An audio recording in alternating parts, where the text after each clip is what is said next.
apakah seorang muda mempertahankan kelakuannya bersih dengan menjaganya sesuai dengan firman-Mu.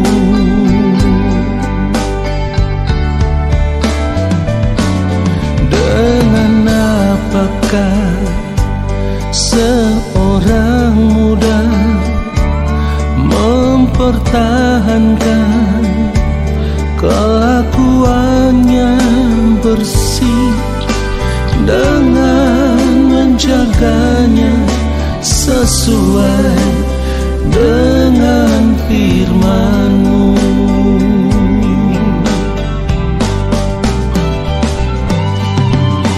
Dalam hatiku aku menyimpan janji-Mu,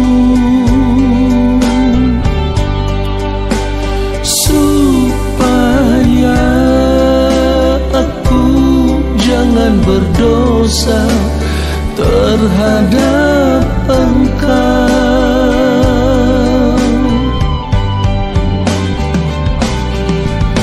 Dalam hatiku aku menyimpan janji-Mu,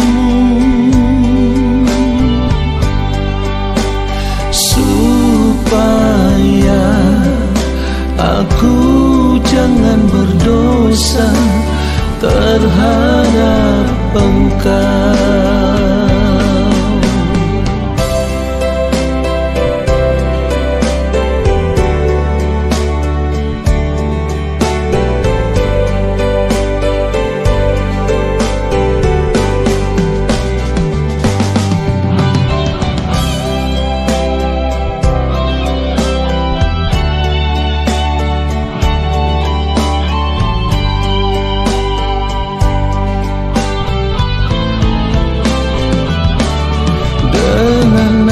Apakah seorang muda mempertahankan kelakuannya bersih dengan menjaganya sesuai dengan firman-Mu.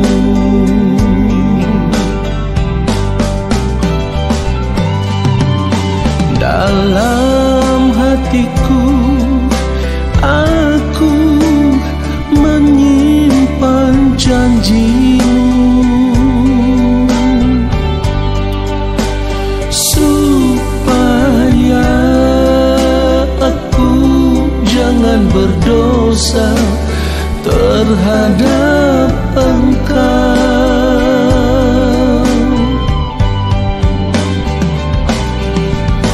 Dalam hatiku aku menyimpan janji-Mu,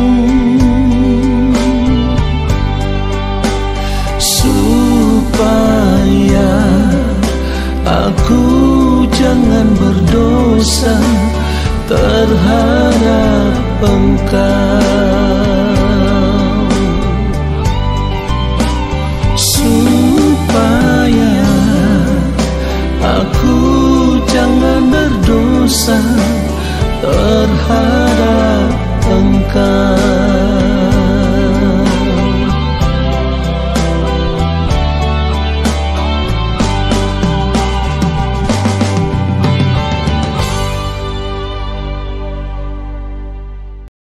Mari kita siapkan hati kita untuk menerima kebenaran firman Tuhan saat ini.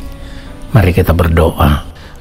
Allah Bapa yang Maha Kudus, Allah yang Maha Mulia, Allah yang Maha Agung, kami hendak mempersiapkan hati dan pikiran kami.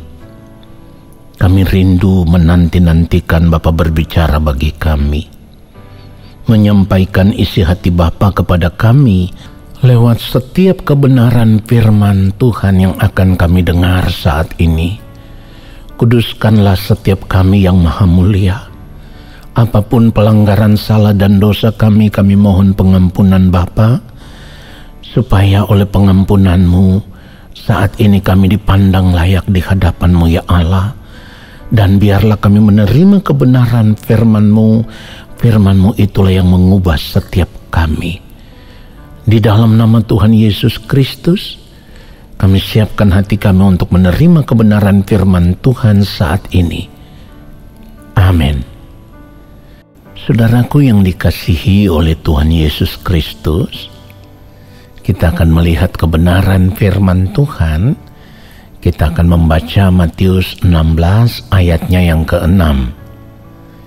Yesus berkata kepada mereka, "Berjaga-jagalah dan waspadalah terhadap ragi orang Farisi dan Saduki." Saudara yang dikasihi oleh Tuhan Yesus Kristus, ketika kita membaca kebenaran firman Tuhan ini, kita harus mengerti bahwa kalau firman Tuhan mengatakan kepada kita berjaga-jagalah, itu artinya di dalam sepanjang hari-hari hidup kita, kita harus terus mawas diri, memeriksa diri kita, ya. Jangan-jangan kehidupan kita sudah dicemari dengan cara hidup yang tidak berkenan di hadapan Allah Bapa di sorga. Jadi berjaga-jaga itu tidak selamanya mengingatkan kita tentang kedatangan Tuhan. Saudaraku, dari kebenaran firman Tuhan ini ada kalimat ragi orang Farisi. Kita harus sadar bahwa ini menunjuk kepada adanya pengaruh negatif, ya. Pengaruh negatif itu bisa melalui pengajaran maupun sikap hidup yang ditunjukkan oleh hamba-hamba Tuhan, atau dengan kata lain, sikap hidup yang ditunjukkan oleh rohaniawan-rohaniawan yang palsu, ya, yang tentu ada di lingkungan kehidupan kita sebagai orang percaya. Nah, itu yang dimaksudkan dari kalimat ragi orang Farisi. Jadi di dalam seluruh gerak kehidupan kita hidup sebagai orang percaya, kita menerima pengajaran, kita mendengarkan kebenaran firman Tuhan lewat renungan-renungan seperti ini. Saudaraku, semuanya itu harus kita saring, semuanya itu harus kita uji, ya. Oleh sebab itu, saudaraku, setiap kali mendengarkan khotbah atau renungan-renungan seperti ini, kita harus memberi waktu yang khusus untuk duduk diam merenungkan kebenaran firman Tuhan itu, ya. Kita berdoa minta pimpinan Roh Kudus supaya Roh Kudus memberikan kepada kita hikmat untuk mengerti lebih dalam lagi apakah khotbah yang disampaikan itu atau renungan kebenaran firman Tuhan yang disampaikan itu sesuai dengan apa yang dikehendaki oleh Allah Bapa di sorga atau tidak. Kita harus sadar bahwa kita berada di ujung daripada zaman yang akhir ini. Jadi kita harus sadar bahwa pasti ada penyesatan, saudaraku. Kalau kita melihat kebenaran firman Tuhan katakan di dalam Lukas 17 ayat 1, Yesus berkata kepada murid-muridnya, tidak mungkin tidak akan ada penyesatan, tetapi celakalah orang yang mengadakannya. Nah, saudaraku, jadi sebagai orang percaya, bila kita tidak berhati-hati, bila kita tidak terus mawas diri, atau dengan kata lain, bila kita tidak terus berjaga-jaga terhadap pengaruh negatif dari semua pengajaran yang kita terima, bisa lewat khotbah atau renungan-renungan yang kita dengar lewat media sosial seperti ini, maka kita bisa saja disesatkan oleh pengajaran-pengajaran yang tidak sehat, pengajaran-pengajaran yang salah, yang tidak sesuai dengan kehendak Tuhan. Cirinya apa? Pengajaran yang tidak sesuai dengan kehendak Tuhan biasanya akan selalu mengandung janji-janji untuk diberkati dengan berkat-berkat duniawi. Ingat, karena pengajaran yang kita terima selalu mengarahkan fokus hidup kita tertuju kepada berkat-berkat jasmani atau berkat-berkat duniawi ini, saudaraku, maka hal itu akan membuat kita tidak pernah lagi mengarahkan fokus kita tertuju kepada kerajaan Allah Bapa di sorga. Itulah kenapa kita hidup sebagai orang percaya, kita harus benar-benar belajar kebenaran firman Tuhan secara utuh, secara lengkap, secara benar, saudaraku. Injil yang benar itu adalah Injil yang disampaikan sesuai dengan maksud dan tujuan Injil itu diajarkan oleh Yang Mulia Tuhan Yesus Kristus. Itulah sebabnya kalau kita melihat kebenaran firman Tuhan, Galatia pasal 1, lalu kita baca ayat yang ke-8, firman Tuhan katakan, tetapi sekalipun kami atau seorang malaikat dari sorga yang memberitakan kepada kamu suatu Injil yang berbeda dengan Injil yang telah kami beritakan kepadamu, terkutuklah ia. Perhatikan itu, saudaraku. Lalu ayat yang ke-9, seperti yang telah kami katakan dahulu, sekarang kukatakan sekali lagi, jikalau ada orang yang memberitakan kepadamu suatu Injil yang berbeda dengan apa yang telah kamu terima, terkutuklah dia. Saudara, perhatikan itu. Dari kebenaran firman Tuhan ini kita bisa mengerti bahwa kalau kita tidak terus mawas diri terhadap pengajaran-pengajaran yang kita terima, kita tidak berjaga-jaga, kita bisa disesatkan karena ternyata ada Injil yang diajarkan tetapi dengan maksud tujuan yang berbeda. Oleh sebab itu Rasul Paulus menegaskan di dalam ayat ini, sekalipun kami atau seorang malaikat dari sorga yang memberitakan kepada kamu suatu Injil yang berbeda dengan Injil yang telah kami beritakan kepadamu, terkutuklah dia. Ini artinya pasti ada penyesatan, saudaraku. Tidak mungkin tidak ada penyesatan. Dan itulah yang dikatakan oleh Tuhan Yesus, saudaraku. Oleh sebab itu kita harus mawas diri setiap saat.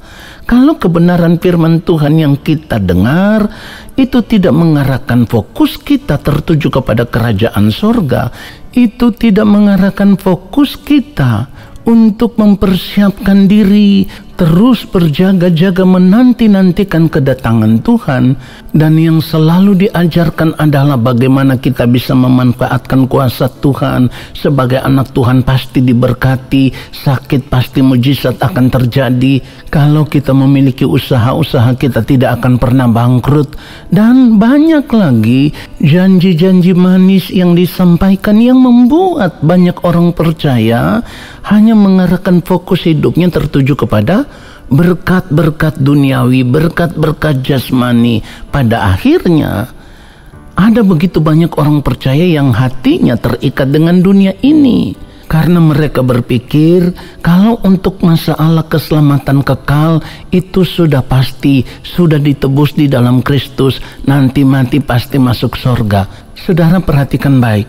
Karena setiap kali kita menerima pengajaran-pengajaran seperti itu yang dibungkus dengan nama Tuhan, dan kita percaya bahwa itu adalah Injil yang murni, dan kita tidak pernah menyadari bahwa di balik pengajaran itu sebenarnya ada penyesatan yang terjadi, pada akhirnya saudaraku, ketika kita mendengarkan kebenaran firman Tuhan yang selalu dipenuhi dengan janji-janji manis, lalu kita merasa kita ini anak-anak Tuhan, jadi pasti akan diberkati oleh Tuhan, maka pengajaran seperti itu, saudaraku, akan membuat fokus kita hanya tertuju kepada janji-janji berkat-berkat Tuhan itu, saudaraku. Pada akhirnya apa? Kita sudah tidak pernah lagi mau memeriksa hidup kita, apakah hidup kita ini sudah berkenan di hadapan Tuhan atau belum, apakah kita sudah menjadi serupa dengan Kristus atau belum. Kenapa ini terjadi? Karena pengajaran yang kita terima tidak pernah mengarahkan fokus hidup kita tertuju kepada kerajaan surga. Padahal kalau kita mau belajar kebenaran firman Tuhan secara benar, secara lengkap, secara utuh ya, maka kita akan melihat apa yang diajarkan oleh Tuhan Yesus Kristus ketika masih ada di dunia ini, selalu mengarahkan fokus kita supaya yang kita pikirkan itu adalah kerajaan surga. Tuhan Yesus mengajarkan apa? Kumpulkanlah harta di sorga. Tuhan Yesus juga mengajarkan carilah dahulu kerajaan Allah dan kebenarannya. Artinya lebih dari segala sesuatu kita harus mengarahkan fokus hidup kita kepada kehidupan yang kekal atau kehidupan yang sesungguhnya. Jadi bukan dunia ini dengan segala kesenangannya yang kita kejar. Perhatikan itu saudaraku.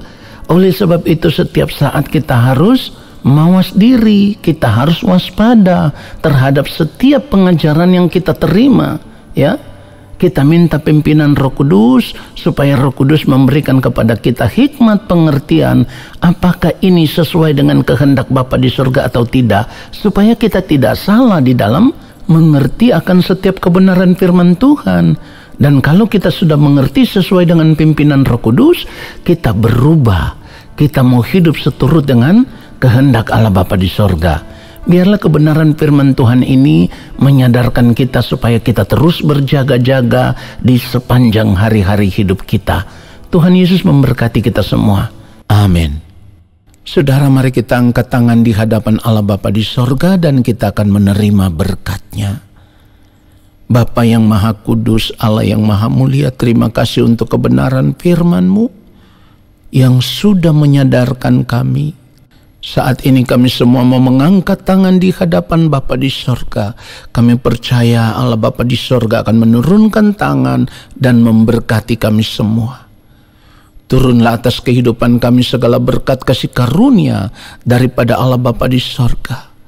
Rahmat cinta kasih yang berlimpah-limpah dari Gembala Agung yang mulia Tuhan Yesus Kristus, di dalam persekutuan yang manis dengan Roh Allah yang kudus, menyertai langkah hidup kami dan memberkati kami sekarang dan sampai selama-lamanya. Amin.